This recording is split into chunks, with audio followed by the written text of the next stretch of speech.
The small office buzzed with easy, carefree conversation. Two boys sat across from each other, chairs tilted back, chatting like they had all the time in the world. One of them lifted a hand in a casual greeting. "Yo." The other leaned forward immediately, excitement lighting up his face. "You're going to Babel today, right?" Their voices were bright, full of restless energy and expectation, as if the word Babel itself was a promise of glory. Kukairo, the quiet protagonist of this story, sat in the same office, a little apart from them. While they talked, he calmly zipped up his bag. Every small motion was neat, measured, and completely controlled. His quiet demeanor felt like a different world compared to the lively, almost reckless energy of the two boys behind him. They were already hyped about their own plans to head to Babel. "Of course I'm going to Babel today," one said, puffing out his chest. The other laughed, voice dripping with confidence.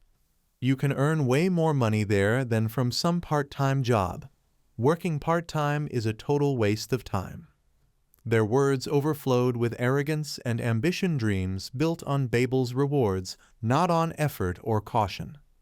Meanwhile, Kukairo silently rose to his feet and walked toward the door. He didn't join their conversation, didn't correct them, didn't brag. Without the slightest hesitation, he opened the door and stepped outside.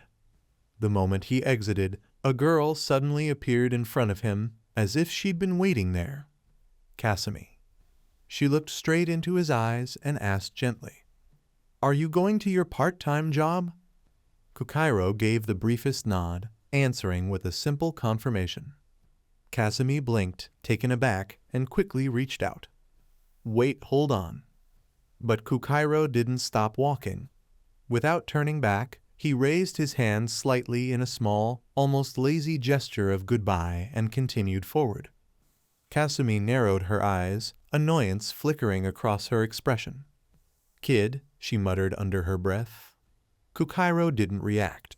Whether he didn't hear her or simply chose not to respond, he slipped right into the flow of the crowd, swallowed up by the flood of people rushing through their busy lives. The city streets were alive with movement. Office workers' power walked past with briefcases swinging at their sides. Students hurried by with bags slung over their shoulders. Cars streamed along the road, horns honking in short, impatient bursts. Kukairo blended into the flow, walking with steady, unwavering steps.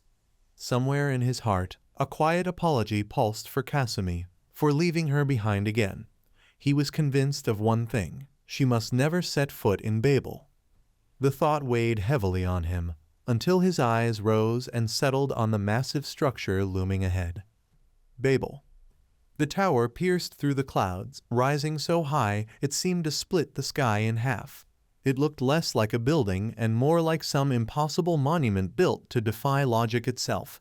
Its presence dominated everything around it, swallowing the skyline and dwarfing all nearby structures. Kukairo silently stared up at it. Old memories flooded back, sharp and vivid. 3 years ago, the tower had appeared without warning at the city's center. It was so vast that it seemed to tear the sky open and stab straight into the heavens. The government had responded immediately. Soldiers, researchers, and specialists rushed inside, carefully documenting every step and every discovery. What they found changed the world.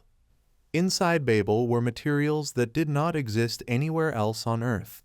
Rare substances, unknown metals, crystalline stones that reacted in ways modern science couldn't explain. Some of these materials gave birth to technologies previously thought impossible. And where there were treasures, there was greed. The value of Babel's resources was beyond calculation, and word of them spread like wildfire. But another, more terrifying truth soon emerged. Normal weapons were useless. Guns, bombs, swords, none of them worked properly against the monsters lurking inside Babel. The tower's interior twisted the rules of reality. Conventional firepower was no longer enough. Around the same time, strange changes began appearing in certain humans. Glowing crests surfaced on their skin patterns that shimmered faintly and pulsed with an otherworldly light. people who bore these crests found themselves gifted with inhuman strength, endurance, and special abilities that felt like something ripped from ancient legends. The government officially named these crests sacred marks and declared that only those who possessed them were allowed to enter Babel. The announcement shook the world. People listened with wide eyes, full of awe, jealousy, and raw desire. Soon, rumors of Babel's riches began spreading uncontrollably. To push things further, the government announced enormous rewards for those who dared to dive into the tower's depths. Money, fame, status. Gradually, countless sacred mark holders began gathering around Babel, each one hoping to change their destiny. But Babel was not a dream, it was a nightmare. Inside its endless labyrinth, monsters lurked in the dark. Traps were hidden everywhere, waiting to claim lives with merciless precision. Even those with sacred marks fell constantly. Many never returned. Their hopes, their ambitions, their futures all ended inside those stone corridors. Still, people kept going in, because of a single rumor that wouldn't die. Whoever reached the highest floor of Babel would be granted one wish. One wish, anything at all. Rewrite fate, erase death, gain absolute power. That alone was enough to drive people to madness. The rumor gained frightening credibility when a mysterious, fairy-like girl appeared and openly declared that the wish was real. Her ethereal beauty, her strange aura, and the way reality itself seemed to bend around her made people believe. Driven by desperation, hope, greed, or sheer stubbornness, countless challengers rushed toward Babel like moths toward a burning flame. Kukairo whispered to himself, almost too softly to hear, "I am one of them, bound to this endless struggle." He stared up at the tower's immense height. "Now then, shall we begin?" At the base of the tower, a makeshift camp had formed. Hundreds of tents sprawled across the open space like a sea of fabric and metal. Each one housed sacred mark holders preparing their equipment, sharpening weapons, checking armor, or quietly psyching themselves up before stepping into the darkness. Kukairo pushed aside the flap of one tent and stepped inside. Two boys turned to look at him. Their eyes narrowed, and a low, mocking chuckle escaped them. "That rat is back again," one muttered. Their tone dripped with contempt. They didn't bother lowering their voices. As far as they were concerned, he wasn't worth the effort. They ridiculed him openly, saying he'd never reach the upper floors of Babel, that he would always be stuck below, surviving off scraps. Their mockery stirred old memories, days when those insults had been painfully accurate. Days when Kukairo could barely manage the lowest levels, when he scraped by on sheer stubbornness while others surged far ahead. Days when being called a rat had felt like the undeniable truth. But those days were gone. Not anymore. With a steady expression that showed neither anger nor hurt, Kukairo left the tent and walked straight toward the tower. His footsteps were determined, heavy with purpose. He pushed open the massive doors of Babel and stepped into the darkness. The air shifted. Almost immediately, a monster lunged from the shadows, a goblin, one of the weakest creatures that roamed the lower floors. Kukairo let out a soft sigh. Waste of time. Goblins were weak, yes, but they always called for reinforcements. As if on cue, more of them crawled out from the darkness. Their small, twisted bodies clambered over rocks and broken debris, surrounding him in a ragged circle. Kukairo narrowed his eyes. Goblins followed the same predictable pattern every time. As they rushed forward with shrill screams, Kukairo lifted his hand with bored impatience. "I'm tired of these pointless battles." Just yesterday, even one goblin had been enough to threaten his life. But today, things were different. With precise focus, he summoned fire into his hands. Flames coiled around his fingers, swirling until they condensed into searing bullets of molten light. In a single, smooth motion, he fired. The chamber exploded with sound. Red-orange blasts tore through the air and slammed into the goblins. Their screams were cut short as the flames consumed them, bodies turning to ash in an instant. Fire roared, engulfing the corridor, then faded back into silence as if it had never been there. Kukairo stared at the smoldering remains, his gaze flat and cold. Correct outcome. The sacred mark on his hand gave off a faint glow. He glanced at it briefly as he continued deeper into the dungeon, his thoughts circling a single question. How did a weak rat like me become this strong? Memories stabbed into him like knives. The tragic death. The person he failed to protect. The blood. The helplessness that wrapped around his chest like chains. The suffocating pain that followed him from one life to the next. His footsteps echoed as he approached a large steel door. The metal groaned as it opened, revealing yet deeper darkness. Kukairo inhaled slowly. I've already regressed 99 times, he whispered. Far above, on Babel's highest floor, a brutal battle raged. The vast hall shook, tremors ripping through the stone as if the world itself were grinding against the heavens. A monstrous creature with 3 enormous heads swung a massive jointed sword, each strike sending shockwaves through the chamber. The floor cracked. The walls splintered. Facing this monstrosity were Kukairo and 2 girls. All 3 of them fought with every last fragment of strength they possessed. The monster's attacks fell like thunderbolts crashing from the sky. It lifted its 3 heads and unleashed a roar so terrifying the very air seemed to vibrate with it. The entire chamber trembled. Even the bravest warrior would have felt a cold, creeping fear at the sound. Kukairo's grip tightened around his sword. The hilt dug into his palm, grounding him. His eyes sharpened. There was no room for hesitation. He stepped forward and swung his blade up to intercept the creature's next strike. Steel met monstrous force with a deafening clang that echoed through the hall. Behind him, one of the girls shouted urgently, her voice trembling with adrenaline. Kukairo, this is the right moment, take it. He instantly focused, narrowing his awareness down to a single point. Drawing on every bit of power he'd accumulated through countless regressions, he activated the technique he had practiced to the brink of death over and over, across lifetimes. God Slayer Bullet. A surge of brilliant red light burst from his sword, so intense it looked like a divine spear hurling itself through the air. The beam ripped through space and slammed directly into the monster's chest. The 3-headed beast shrieked, the sound splitting the air. Its roar rebounded off the trembling walls as its massive body staggered backward. Dust rained from the ceiling in thick clouds. A flicker of triumph crossed Kukairo's face. Victory. We've won this battle. The 2 girls exhaled shakily, relief washing over their exhausted expressions. Fear still lingered in their eyes, but now it was swallowed by hope. One of them rushed forward, throwing her arms around him, tears streaming down her cheeks.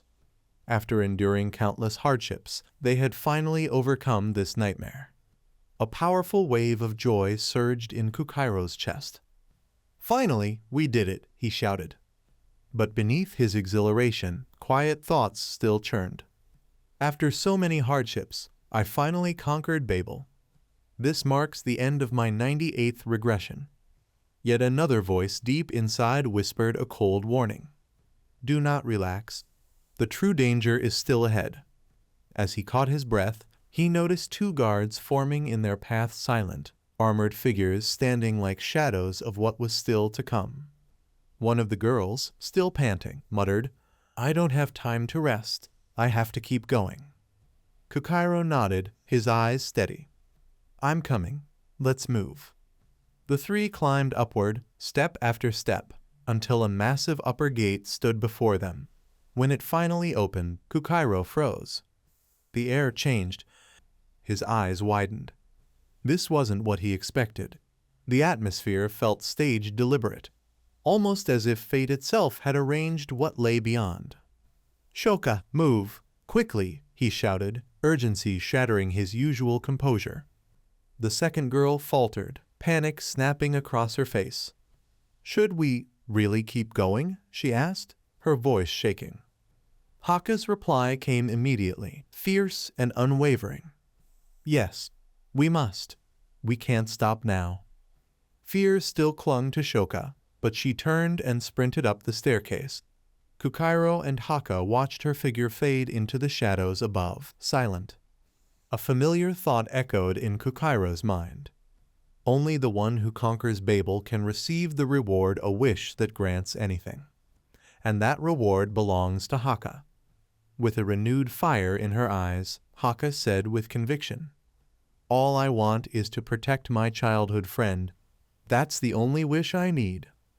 Kukairo's chest tightened at her resolve. He bowed his head slightly and murmured, "All right, I accept your determination." Suddenly, Kasumi appeared. She approached them, footsteps soft but sure, and said quietly, "Kukairo, I know the truth, the secret you were hiding." Her eyes shimmered with understanding. Without hesitation, she joined them for the final confrontation. The gate groaned as it opened, revealing a line of armored guards. Kukairo's stomach clenched. This was exactly what he feared. The final obstacle. His pulse quickened. Power surged through his body. Kasumi stepped forward, voice ringing out in defiant challenge. "You gods cannot pass beyond this point." Energy crackled around her. She unleashed her power in a roaring beam of sound that twisted into the shape of a blazing orange serpent. It darted toward the guards, fangs bared in pure energy. But the guards were stronger than they appeared. One slipped aside with ease. Another thrust his sword directly into the serpent's head.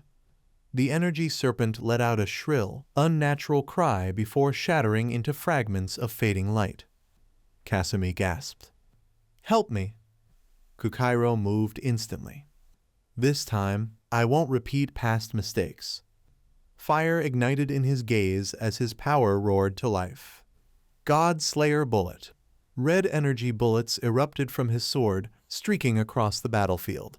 They slammed into the guards with explosive force, the chamber booming with impact after impact. Sparks flew across the stone floor. The ground shuddered beneath their feet. Kukairo's heart pounded. This was the moment he'd spent so many lives chasing. But fate, as always, was cruel. A third guard dropped from above like a falling star, driving his blade straight into Shoka's chest. Her eyes flew wide, disbelief frozen on her face as her body tumbled backward down the steps. "Shoka!" Kukairo screamed, his heart tearing apart. He collapsed to his knees. Kasumi cried out for Shoka too, her voice raw. But before she could move, another guard's blade pierced her body. "Kukairo!" Her voice broke as she fell onto the blood-soaked floor. Silence followed. Kasumi and Haka lay motionless on the ground, their bodies stained crimson. Kukairo trembled, tears streaming uncontrollably down his face. "I failed to protect them again," he whispered. 98 regressions. And the result was always the same. Failure. Suddenly, glowing arrows rained down from above, tearing into his flesh.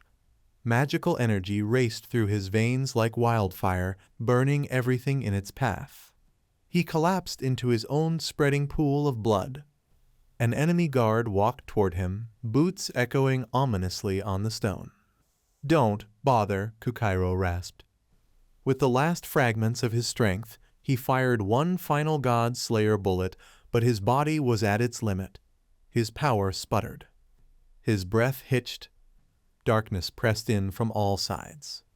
How is another enemy this strong? The question echoed through his fading consciousness. His vision blurred. His body gave out. All that remained around him was agony and regret. And still, another enemy was stepping forward. Kukairo asked himself again, hollow and broken. How is this possible? His old failures pulled him under, dragging him through scenes he wanted to forget but never could. Every moment where victory slipped away replayed with brutal clarity. The bar exploding. Both of them dying.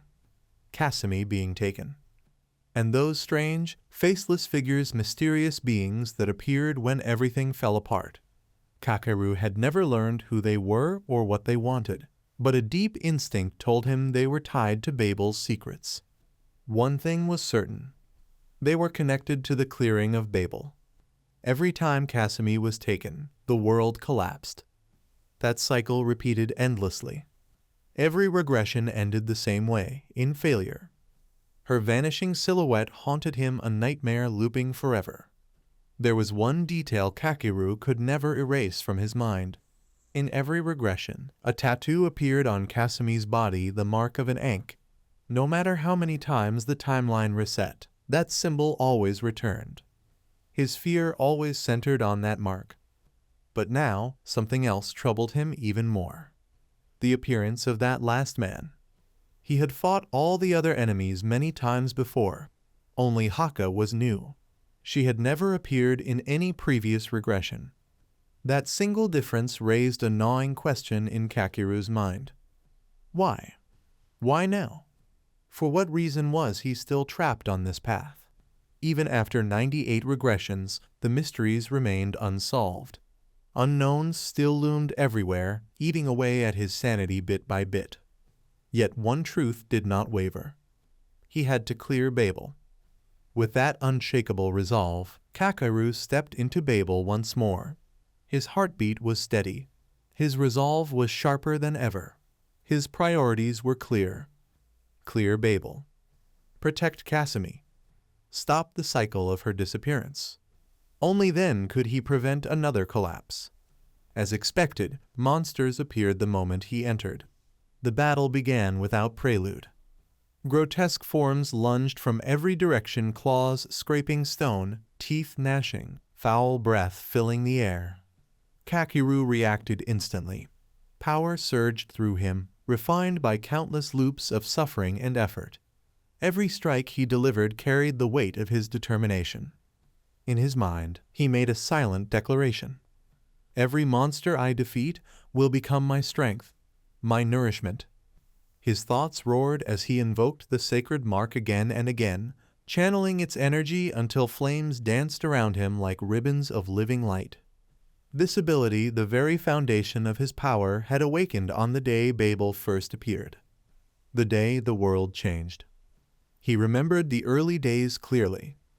When he first experimented with his sacred mark, strange flashes would suddenly invade his mind, brief fragments of distant memories, glimpses of past times, echoes of a life he couldn't fully recall. They slipped into his awareness like faint whispers from a previous existence. Back then, Kakeru dismissed them. He believed his mark's purpose was simple, to consume and release materials, nothing more. It seemed utterly useless in direct combat, so he used it for basic tasks, absorbing stones, swallowing gems, storing bags left behind by stronger explorers. Even up until yesterday, he had accepted that gluttony was nothing but a scavenger's ability. And so he lived like a scavenger. Like a rat, feeding on what others left behind, watching true power slip further and further away. The shame sat heavily on his shoulders day after day. Everything changed during his first life. Cornered in a hidden room inside Babel, surrounded by monsters and staring death in the face, something within him shifted. In that moment of desperation, gluttony revealed its true nature. It could devour not only materials, but monsters, and even the ash flames that burned from his own hands.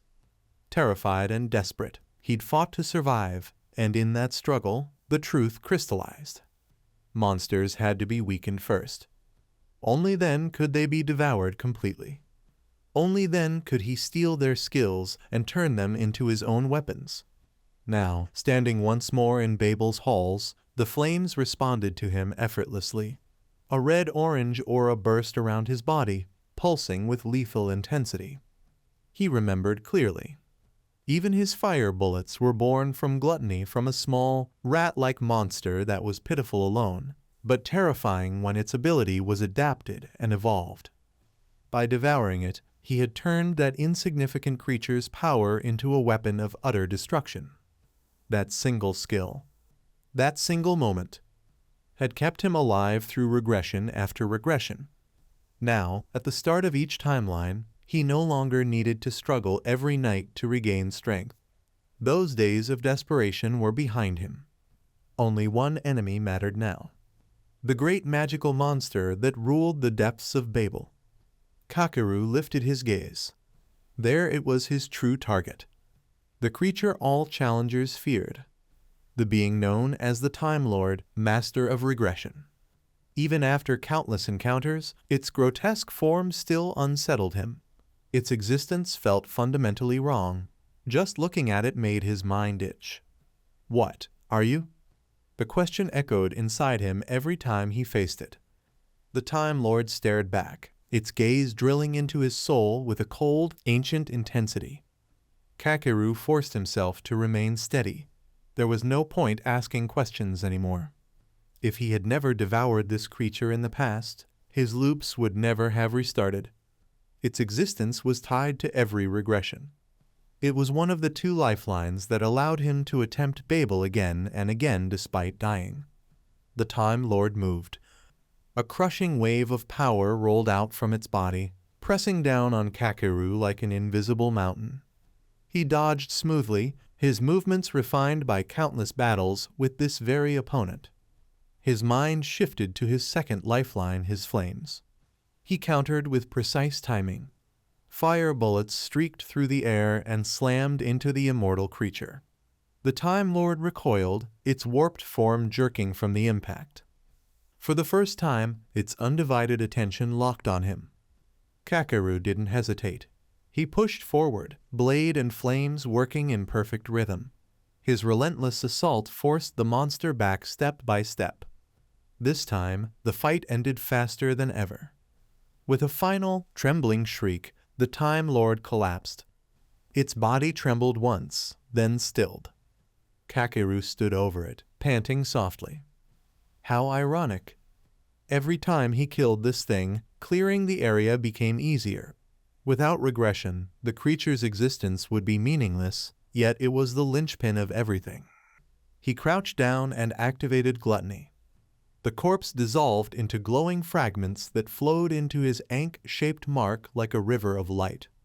As always, questions flooded his mind.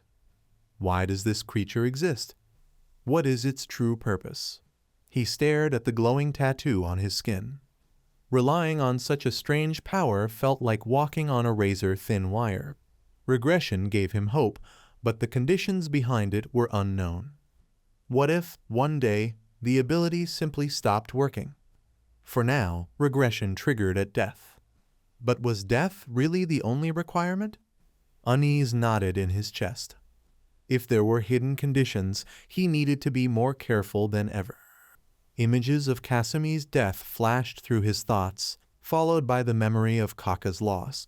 Each memory burned like fire. He clenched his fists until the mark on his hand pulsed with heat. He would not let it happen again. A faint sound echoed in the distance. Kakeru froze, instincts honed to a razor's edge. Conquering Babel demanded absolute precision. One mistake, one moment of carelessness, meant losing everything. He calculated quickly. He had an opening here, an opportunity. If he positioned himself correctly, he could use both his own power and the strength of others. He steadied his breathing and whispered to himself, "It's fine. Nothing can break my resolve. I am in control." Confidence surged through him. His focus sharpened until the world narrowed. He stepped toward the next location with unwavering determination. "This next one is a high-head location," he murmured. The moment he entered, an eerie vibration rippled through the hall like a distorted melody playing from somewhere deep within the stone. From the shadows, goblins swarmed out. Their twisted bodies twitched with rage, their eyes glowing with rabid hunger. Any normal explorer would have turned and run. Kakeru didn't move. His entire body radiated calm, lethal confidence. He glared at them, and a single, sharp thought sliced through his mind. Step aside or suffer. He raised his hand. Flames erupted, coiling tightly around his bullets like blazing serpents. Without hesitation, without even a flicker of doubt, Kakeru unleashed his power. The next second, a raging burst of fire exploded outward. The blast hurled dozens of goblins across the chamber, killing them instantly. Shockwaves rippled through the floor, shaking the walls as flames devoured everything in their path. Goblins dropped like flies. In only moments, the ground was littered with charred bodies. The stench of scorched flesh filled the air. Once he confirmed that not a single goblin remained alive, he resumed walking. His expression didn't waver. If anything, the fire in his eyes burned more fiercely. He stepped over the scattered corpses and continued on. "It's always the same. These gobs only make noise," he muttered under his breath. "The fight itself isn't difficult, but their numbers are always irritating." The monotony gnawed at him, but he had no room left for frustration. Forward was the only direction he could go. Survival demanded motion. Stopping even for a heartbeat meant letting danger catch up. As he moved, he pulled out his phone and glanced at the glowing screen. The date, the month, the exact time. Realization hit him. He was already behind schedule. Even so, he pushed harder and made it to the second floor. The moment he set foot there, he sensed a new energy stirring in the air-water energy, heavy and dense. It condensed rapidly in front of him, forming swirling particles. Without hesitation, Kakeru seized it and fused it into his flames, shaping it into a new series of enhanced bullets. Before he could fully adjust to the change, a massive monster dropped from the third floor, landing before him with a thunderous crash. Kakeru reacted instantly. Flaming bullets shot from his hands, drilling into the creature's body. The monster screamed as its flesh ignited. It toppled and fell, its burning carcass lighting the path ahead. Kakeru didn't slow down. His footsteps carried him deeper and deeper into the tower. Every monster that dared approach him was burned to ash without mercy. Blood smeared across the walls. Danger after danger came crashing toward him, but each time, Kakeru adapted, running faster, hitting harder, pushing himself further. After a long stretch of relentless progress, he saw shapes ahead. Two people stood in the middle of the corridor. Their presence immediately drew his attention. One looked like an agent, tense and conflicted. The boy beside him seemed confused, arguing that Adam was misreading the situation. The second boy snapped back sharply, supporting his partner's doubts and insisting it was impossible for someone with that level of ability to have come this far. Suspicion flickered sharply in both their eyes. Kakeru said nothing. He had already reached the 6th floor by then, and his mind was fixed entirely on the goal ahead. Just a little further. Without breaking stride, he entered the next chamber. He glanced at his device. Only 3 minutes remained. His heartbeat quickened. Yeah. He moved forward carefully, checking every corner, every shadow. Then he saw her. A girl locked in desperate combat with a massive armored monster. Her attacks were fierce but strained. The monster's armor gleamed in the dim light, and multiple swords extended from its body like metallic claws. For a brief moment, fear flickered across the girl's face. Several swords shot toward her at terrifying speed. The monster laughed, a booming, cruel sound that filled the chamber. She answered with a powerful smashing attack. The monster retaliated, activating its world of throws. A roaring blast of energy surged forward. The girl gritted her teeth and responded by activating her own world of throws, slashing down the incoming projectiles with her blade. But the final strike was too fast. A violent explosion erupted. She was hit hard, thrown backward. Deep wounds split across her skin. Blood seeped through her clothes as she crashed to the ground, trembling yet refusing to scream.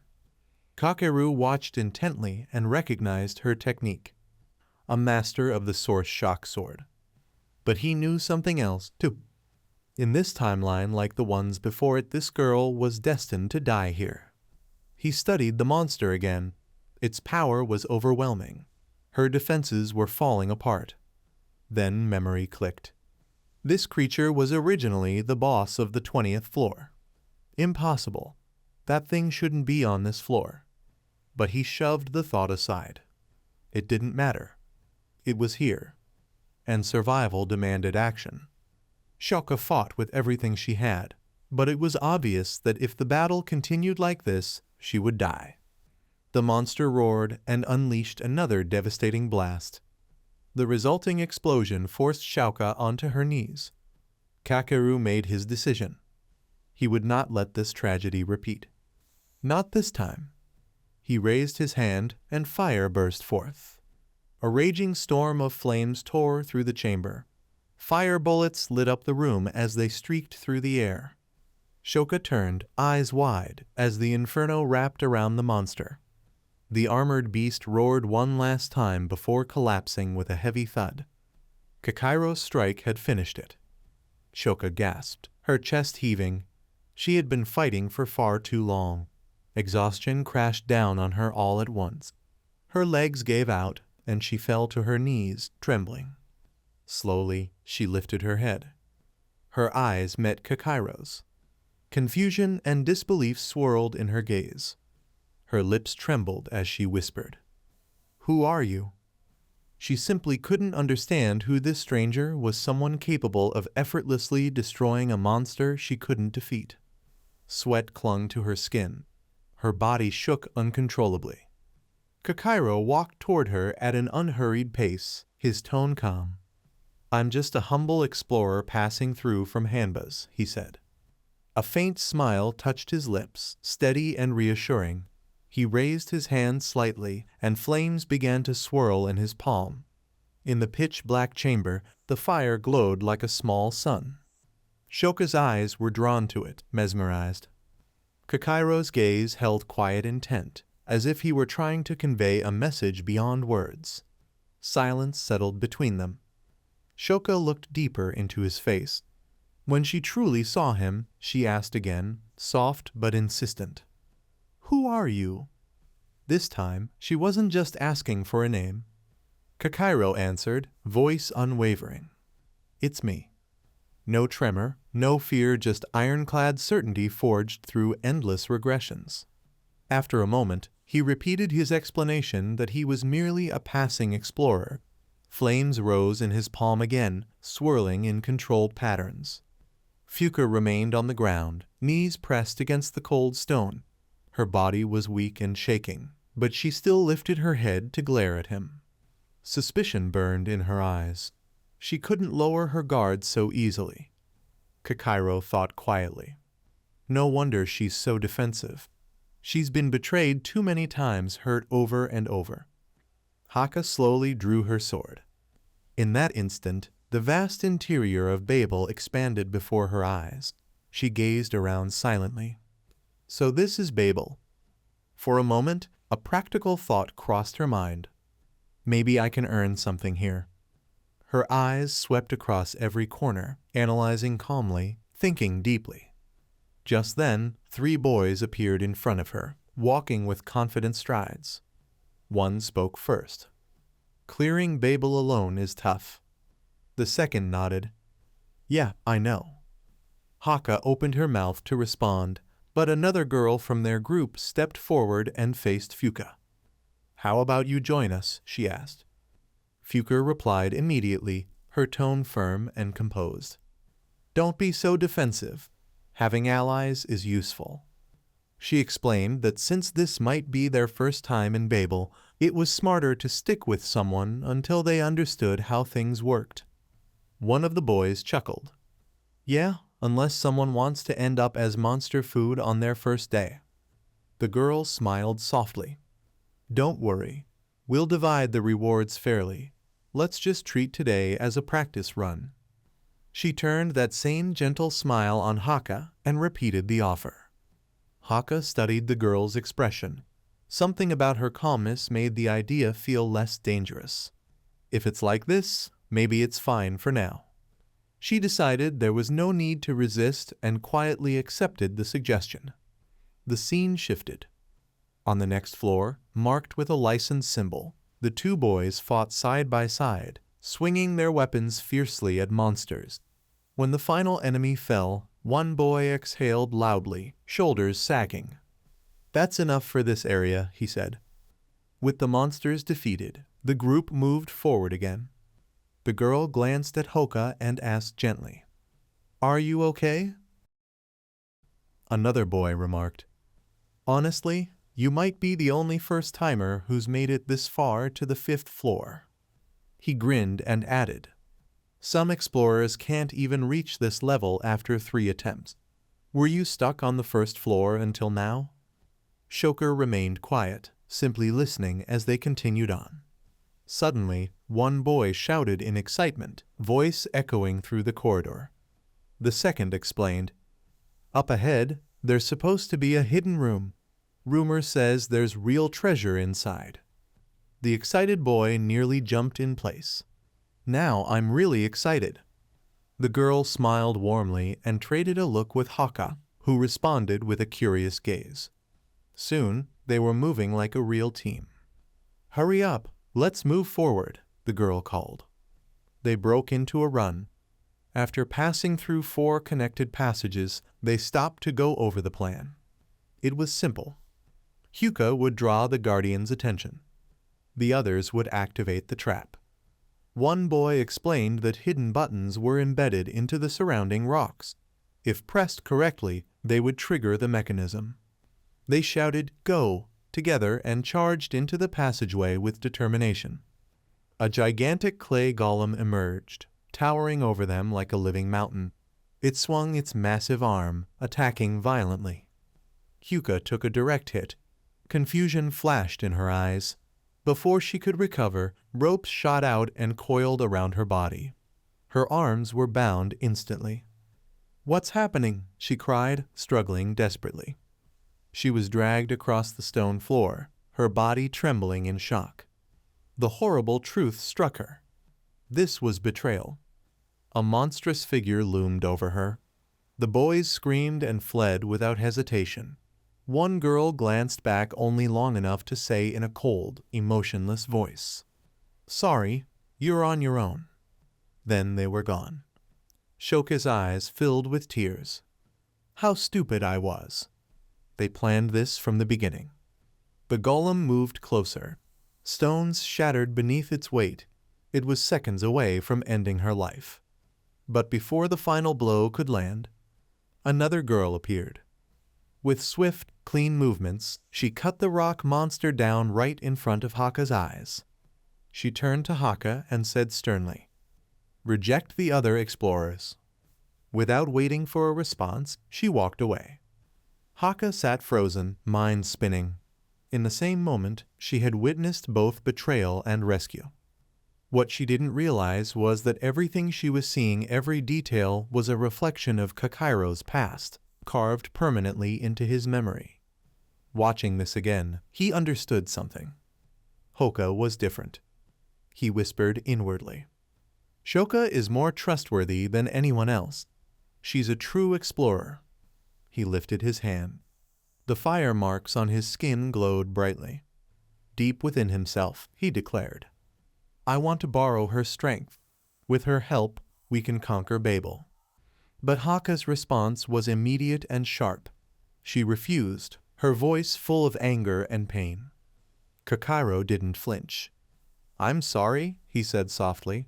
"I know trusting someone isn't easy. Not after everything you've gone through. Of course it's not." He continued, calm but firm.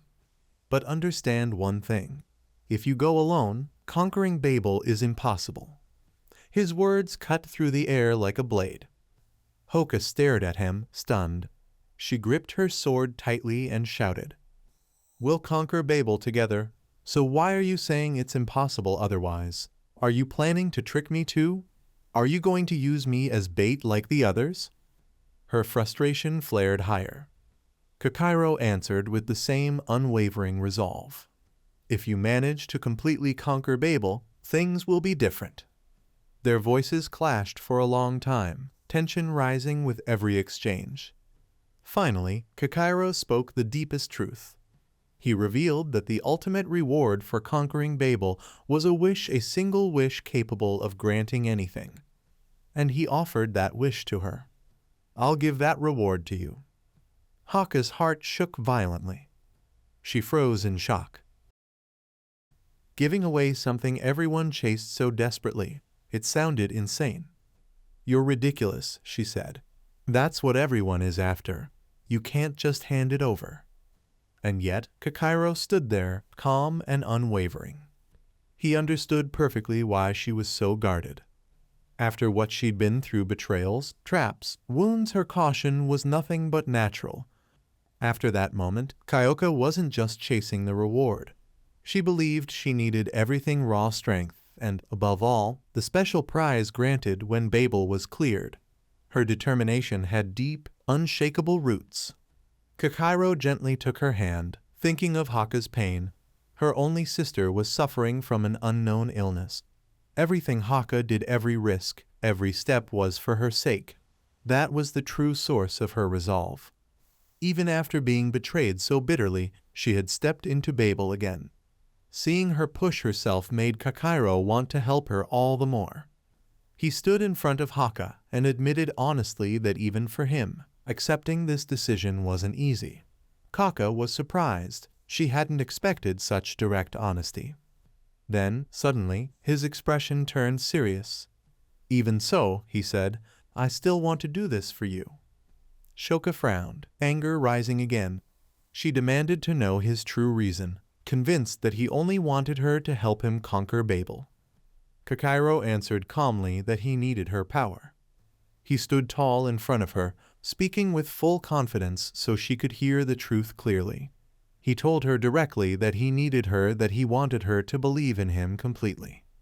Kyuka made a small sound, still uncertain. But Kakairo's voice remained steady as he insisted that this truly was his genuine wish. Kaka, flustered and confused, wondered quietly why he was going so far. "You can only trust me," he said seriously. Hearing that, Kaka softly, almost shyly, called him brave. With firm resolve, Kakairo added that if possible, he would even work to conquer her strength itself, draw it out, refine it, push it higher. He glanced behind him and said that he could grant her this power, then gave a small, calm smile and began to walk forward. Suddenly, Haka grew anxious and called out for him to stop. "Where are you going?" she demanded. "I'm going to the place where I can make you stronger," he replied without hesitation. His steps were full of conviction. He laughed loudly, a drawn-out "ha, ha, ha" echoing around them. Hyuka stared at him, confused and unsettled. What is he planning? She thought again about his words and carefully asked what he meant by becoming stronger. Kakairo answered that this was what he'd been saying from the beginning and continued walking, not slowing down for a moment. Kaka wondered silently how she was supposed to achieve that. Kakairo told her he would explain everything step by step. As they walked side by side, he began outlining what was needed to conquer Babel. "The first important thing," he said, "is something you have to discover for yourself. What do you think it is?" Kaka thought deeply and replied that there were many such things. Kakairo nodded. "You're right. There are many important things."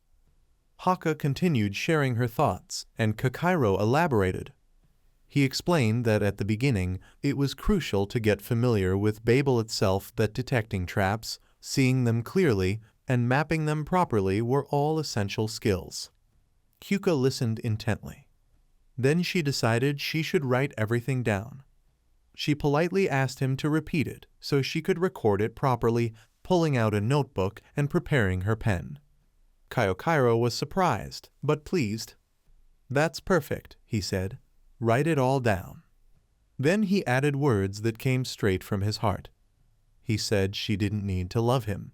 Regret, he told her, had never left him. It remained inside him like a heavy stone.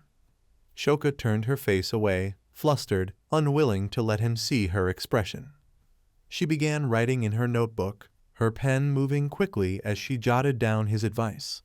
In her notes, she wrote that Kakairo was always serious, honest, and unexpectedly so direct that it felt a little cute.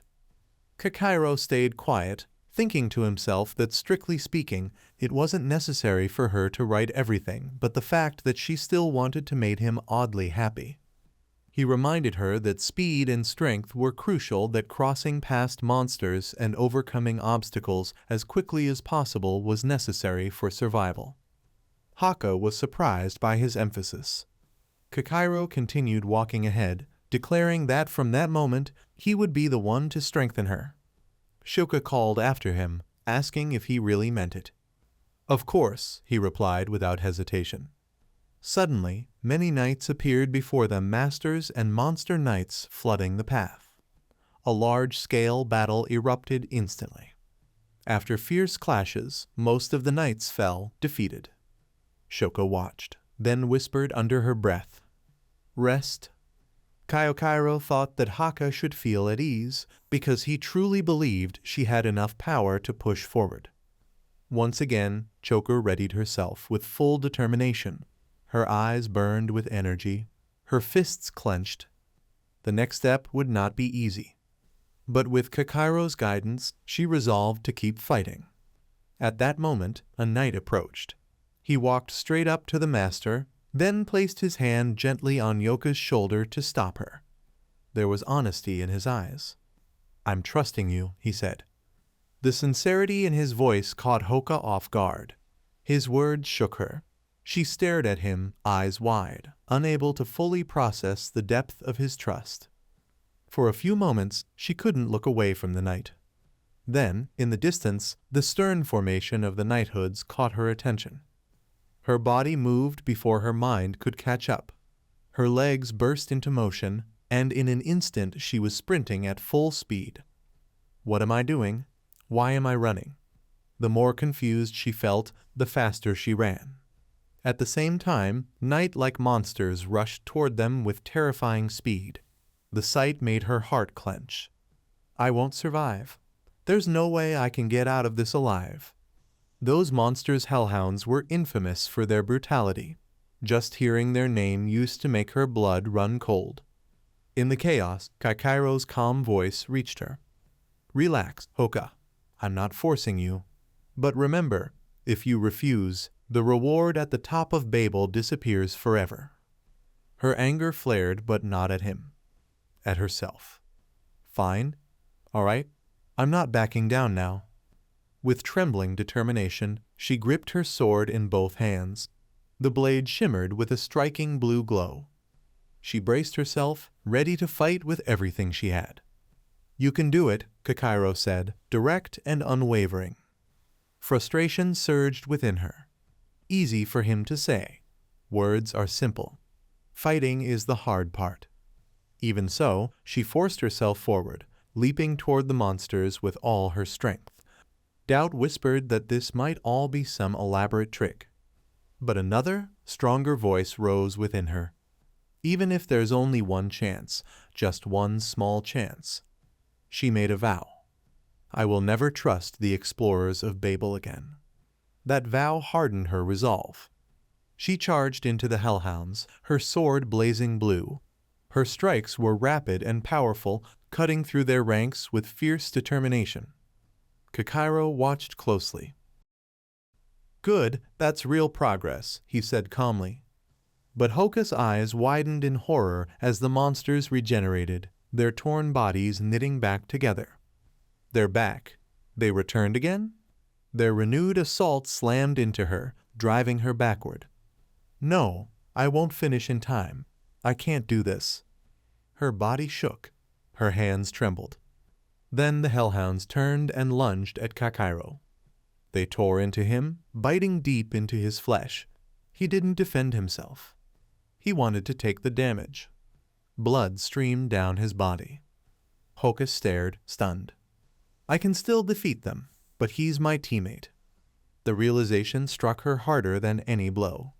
Even Kakairo felt something shift when he saw the look in her eyes. "I was such a fool," Hoka cursed herself. She raised her blade and let out a fierce cry, launching herself at the monsters with explosive speed. Her slashes became streaks of blue light, cutting down every hellhound that dared approach. Her entire soul screamed a single truth.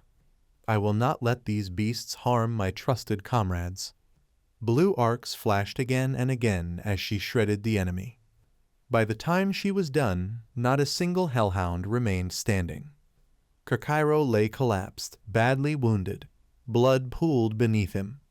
He groaned, but inside he thought, "Finally, she's awakened."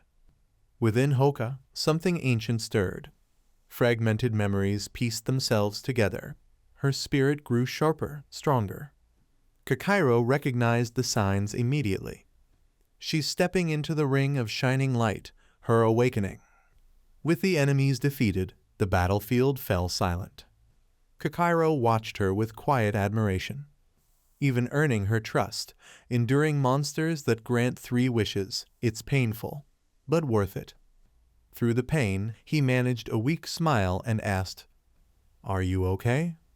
Then, stubborn as ever, he forced out, "I'm fine."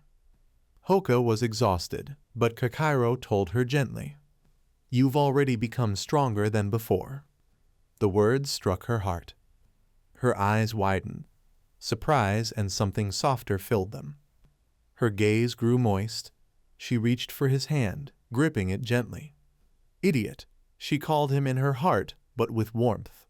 He sat quietly, one knee bent beside him, a tiny cake resting at his side as if it had been forgotten there. Hoka looked at him, torn between worry and fascination. Then, filled with fresh resolve, she dashed forward again. Kakairo remained seated, injured but thinking clearly. "Everything is going exactly as I planned. Hoka is now with me. Next, I'll strengthen her even more, push her further." His mind raced, analyzing every detail. Suddenly, a soft sound echoed nearby footsteps. Everyone turned. A boy entered with 2 girls at his side, walking with steady, confident strides. As soon as he spotted the wounded Kakairo, he headed straight toward him. The 2 girls followed closely. Kakairo thought quietly. So the leader of the future explorer team, the true head of Rocks and Rucks, IG Takagawa himself. His presence carried weight far beyond his appearance. Kakairo reflected that when a powerful fighter died on an early floor, rumors spread instantly. Stories turned into warnings. Fear grew. He also considered the sudden appearance of upper-layer stars. Then he glanced at Hoka and said calmly, "You already know him." Hoka replied sharply, "How could anyone forget that date? That memory will never fade." She couldn't stand Kaikairo's seemingly careless attitude. Still, Kakairo quietly agreed with her sentiment. Hoka reminded him that what others thought didn't matter. What mattered was that she was the one taking responsibility for him now. She helped him sit properly, forcing him to stop pushing his body beyond its limits. Gently, yet with a scolding edge, she called him dear and began treating his wounds. She used large leaves as makeshift bandages, pressing them carefully against his injuries. "Don't ever do something like that again," she said firmly. "If you truly consider me your teammate, don't act so recklessly." Her tone was angry, but it wasn't the anger of resentment. It was the anger of someone who cared deeply. That was Hoka's nature. Her words could be sharp, but her heart was soft. She hated seeing her comrades hurt more than anything. She kept scolding him, again and again, like someone close chastising the person they cared about most. Kakairo gave a faint smile, noticing just how deeply she was worrying for him. A fragile, warm bond was forming between them. Hoka clicked her tongue in frustration. "This situation is so serious, how can you smile?" Kakairo immediately apologized. After a brief silence, Hoka took a deep breath. "It really does look dangerous. Our journey is only going to get harder." Suddenly, Kakairo laughed loudly. His laughter echoed through the area. "All right," he said calmly afterward. "Let's settle things quickly. We should exchange contact info so we can stay connected." Hoka agreed. They carefully exchanged phone numbers. Afterward, she said with firm determination, "I'll take you home myself. You need proper rest." Kaikairo nodded quietly, appreciating her concern. I'm serious, Hoka added sharply. Don't take this lightly. Understood, he replied softly. Hoka then turned and started walking away. Kaikairo watched her retreating figure, feeling a strange sense of comfort settle in his chest.